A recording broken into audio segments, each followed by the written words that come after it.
तो दोस्तों already gold में आपका स्वागत। स्वास्थ्य संबंधी चर्चा के अंदर आज मैं आपके कोंच के गुण और दोष बताऊंगा।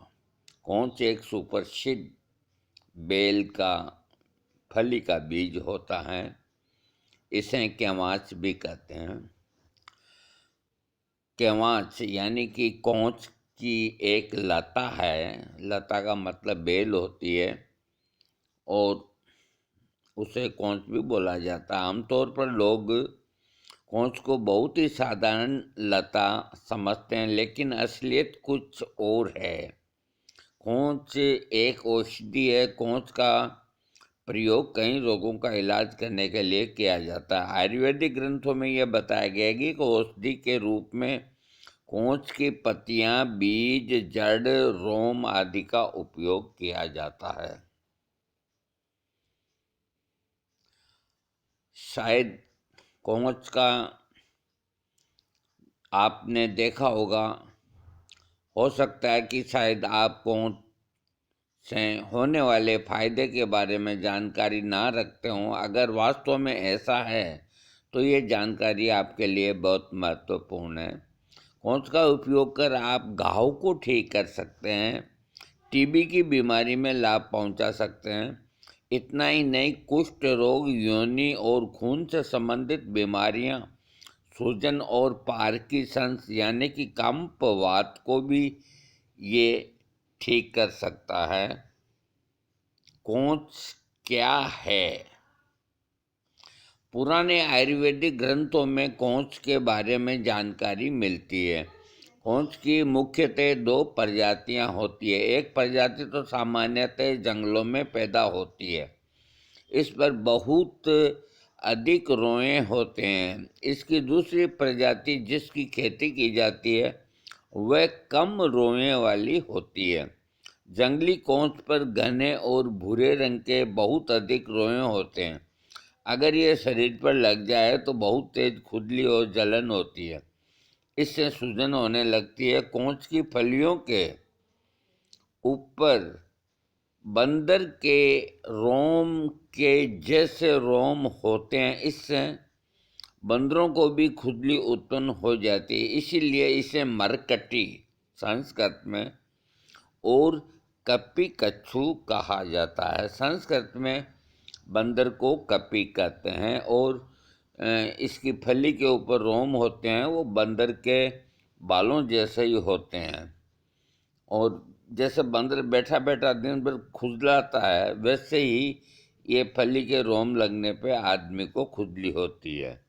इसकी दो प्रजातियां होती है।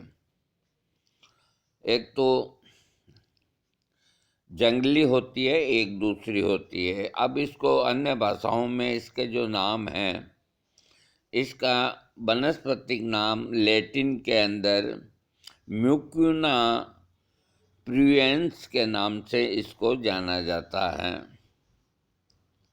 बाकी हिंदी में इसे कोंच कहते हैं, केवाच कहते हैं और खुजनी कहते हैं। इंग्लिश में हार्स आई बीन के नाम से इसको पुकारते हैं। संस्कृत के अंदर कपी कच्छू, आत्मगुप्ता, मरकटी, अजहा आदि नामों से इसको पुकारा जाता है। उड़िया के अंदर कच्छू कहते हैं, उर्दू के अंदर केवाचा कहते हैं, कन्नड़ में नासुगनी कहते हैं, गुजराती में कवच कहते हैं, तमिल में पुण्य ई कल्ली कहते हैं और तेलुगु में पिल्ली या गड्डू कहते हैं। बंगाली में अकोलक्सी कहते हैं, नेपाली में काउंसो कहते हैं, पंजाबी में कवाच कहते हैं, मराठी के अंदर कुहिली कहते हैं, मलयालम में नेकुरन कहते हैं।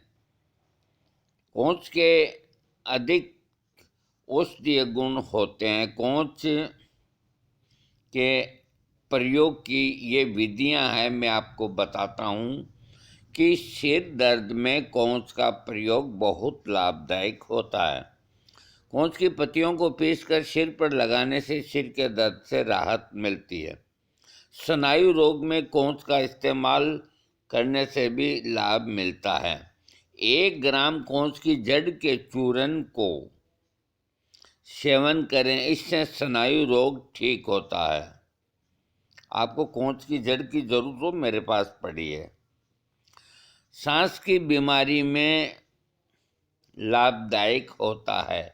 1 से 2 ग्राम कोंच के बीज का पाउडर के चूर्ण को शहद तथा घी के साथ मिलाकर चाटने से दमा रोग अथवा सांस की बीमारी में आराम मिलता है। कोंच के सेवन से लगती है दस्त पर रोक, यानी कि जिनको लूज मोशन आते हैं तो बराबर मात्रा में बला, बड़ी कटेरी, सालपनी, कोंच का मूल, मुलेठी का पेस्ट बना लें, इसको घी में पका लें और इसकी 5 ग्राम मात्रा शहद में मिलाकर सेवन करने से दर्द वाले दस्त में लाभ मिलता है। 5 से 10 ग्राम कोंच की जड़ के पेस्ट को तंडुलोदक यानी कि चावल के मांड के साथ पिएं, इससे पेचिश में आराम मिलता है। कोंच की जड़ से बने खीर को पका लें, इससे 20 से 40 ml की मात्रा में पीने से वातदोष से होने वाली दस्त में लाभ मिलता है। कोंच के पत्ते का काढ़ा बना लें, इससे 10 से 20 ml पीने से कब्ज की समस्या, पेट के कीड़े खत्म होते हैं। पेट में पानी भर जाता है तो कोंच की जड़ को पीसकर पेट पर लगाने से जलोदर रोग में आराम मिलता है। किडनी के अंदर अगर कोई प्रॉब्लम है तो कोंच की जड़ का काढ़ा बना लें, इससे 10 से 20 ml मात्रा में पीने से किडनी के विकार, पेशाब संबंधित समस्या, मूत्र संबंधी रोग और हैजा में लाभ होता है। डायबिटीज के अंदर भी ये बहुत बढ़िया काम करता है। कोंच के बीजों को छाया में सुखा लें, इसे पीस लें और 5 ग्राम बीज के चूर्ण को दूध में पकाकर पिलाने से डायबिटीज में लाभ होता है। पेशाब संबंधित रोगों के अंदर 1 से 2 ग्राम कोंच के बीज का चूर्ण पानी के साथ सेवन करें, इससे मूत्र विकार यानी कि पेशाब संबंधित रोग में लाभ होता है और शरीर निरोग बनता है।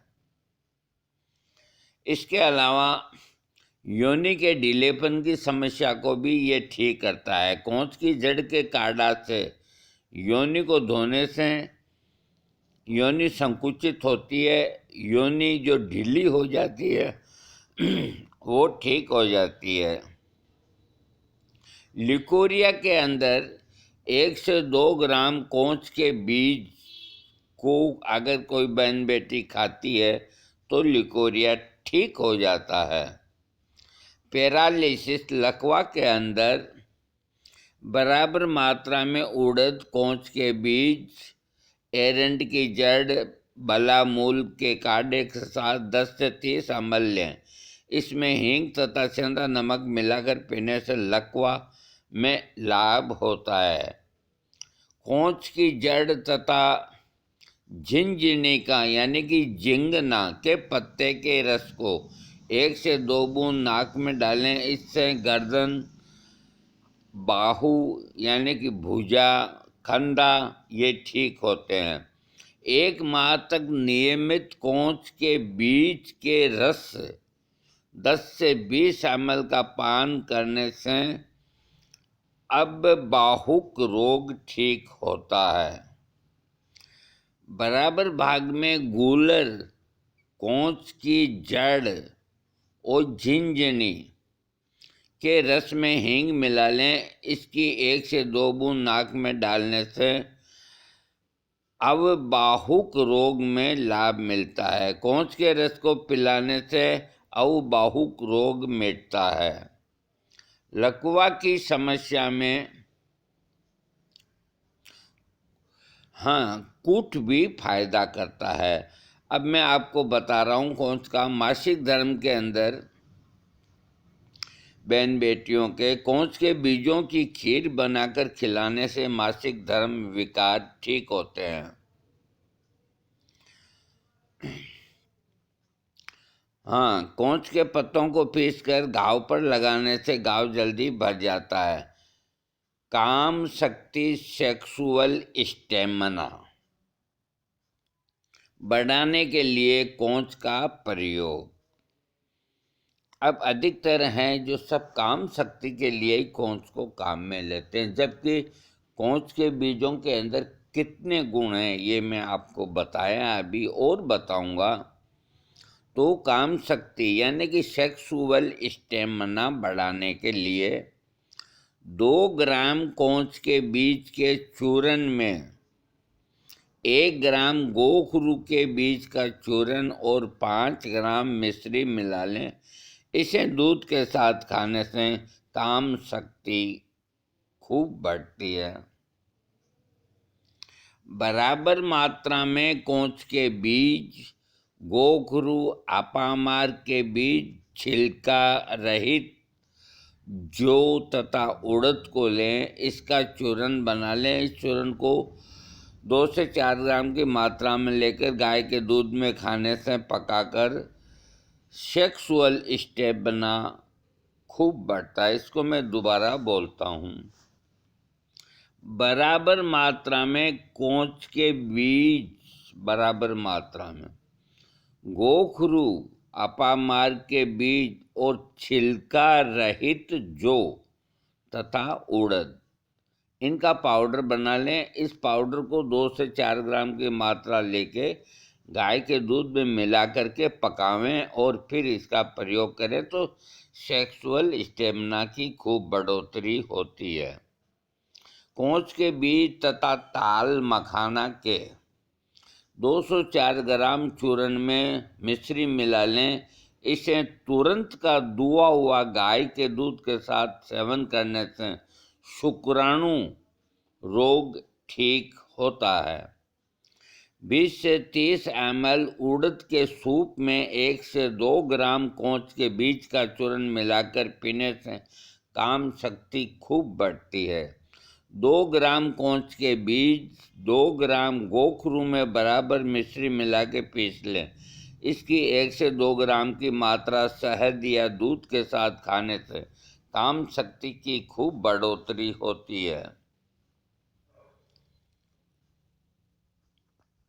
कोंच के बीज को पीस लें। इसे बिच्छू के डंक वाले स्थान पर लगाने से बिच्छू का जहर उतर जाता है। कोंच के जो उपयोगी अंग हैं, खास करके बीज, जड़ और फलियों के ऊपर जो रोम होते हैं वो अन्य बीमारियों में काम आते हैं। इसके जो रोम होते हैं उनको बहुत ही बारीकी से तरकीब से इकट्ठा करके और कुछ उसमें मिला के कई बीमारियों में पेट में खिलाते हैं। खैर आपको इस पचड़े में नहीं पड़ना। हाँ, इसकी मात्रा कोंच के बीज की चूर्ण की मात्रा 3 से 5 ग्राम होती है। जैसे आपको लेना है तो 3 से 5 ग्राम सुबह शाम ले सकते हैं। इसकी रोम की मात्रा भी लिखी है लेकिन वो नहीं बताऊंगा मैं। अधिक लाभ के लिए कोंच का प्रयोग अपने चिकित्सक के कहे अनुसार करें। अब मैं थोड़ा सा इसके साइड इफ़ेक्ट। कोंच के बीजों का प्रयोग शोधन के बाद करना चाहिए। देखिए, अगर ये बाज़ार में जितने कोंच के ये आते हैं बीज, यूँ पीस करके पंसारी बेचते हैं, इसीलिए लाभ नहीं होता। इसको बीजों को शुद्ध करके और सुखा करके फिर ही काम में लेना चाहिए।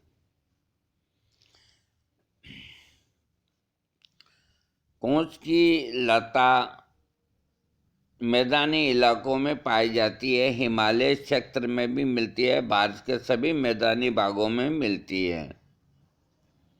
कई स्थानों पर इसकी खेती भी की जाती है। कोंच, आयुर्वेद के अंदर कोंच एक तरह से इसका अगर कोंच का शुद्धिकरण करके, देखिए मेरी बात को ध्यान से, गाय के दूध के अंदर इसका शुद्धिकरण किया जाए और इसके छिलके को हटाया जाए। छिलके को हटाने के बाद इसको सुखा लें और सुखाने के बाद इसका पाउडर बना लें। आप ये पाउडर इसमें बराबर मात्रा में गोखरू का मिला सकते हैं और थोड़ी मिश्री। अगर इसका आप प्रयोग करेंगे तो स्वर्ण भस्म भी फेल है, ये मैं आपको गारंटी के साथ कहता हूँ। लेकिन इसका शुद्धिकरण होना चाहिए, क्योंकि इसके ऊपर का जो खोल होता है उसमें कोई गुण नहीं होते और वो पाउडर के साथ में मिलने से कोंच की ताकत आधी ही रह जाती है, इसलिए लाभ नहीं मिलता। कोंच का शुद्धि करने का तरीका मैंने आपको बता दिया, एक बार और बता देता हूँ। अरे बहुत सरल है, कुछ भी नहीं करना। गाय का दूध एक टाइम खरीदना है आपको, 1 किलो गाय का दूध, और उसके अंदर आप 250 ग्राम कोंच के बीज डाल दीजिए। वो कढ़ाई के चिपके नहीं, हिलाते रहिए और थोड़ी देर बाद में एक बीज को निकाल के यूं कीजिए। अगर वो छिलका हट गया तो फिर कढ़ाई को नीचे उतार दीजिए। उतारने के बाद जब ठंडी हो जाए तो कहीं भी कोई ग्रंथ में नहीं लिखा कि इस दूध का क्या किया जाए, तो मैंने अपने विचार से ये मानस बनाया है कि इसके दूध के अंदर इसके छिलकों का दोष आ गया है, अतः इसका दूध काम में 1 किलो दूध और किसी काम में न लें, फेंक देवें। और फिर इसके छिलकों को या तो यूं उतार लें या एक टाट के कपड़े में रख के ऐसे रगड़ें तो सबके सब छिलके उतर जाएंगे। छिलके उतरने के बाद इसको सुखा लें। सुखाने के बाद पाउडर बना लें। एक हिस्सा कोंच के बीज का पाउडर, एक हिस्सा गोखरू का पाउडर, एक हिस्सा मिश्री का पाउडर। दोस्तों, मेरे कहने से ये पाउडर बना लें और सुबह शाम सवाल वही पैदा होता है कि गाय के दूध से पीना होगा, मिश्री मिले हुए गाय के दूध से। आप लाल टमाटर हो जाएंगे।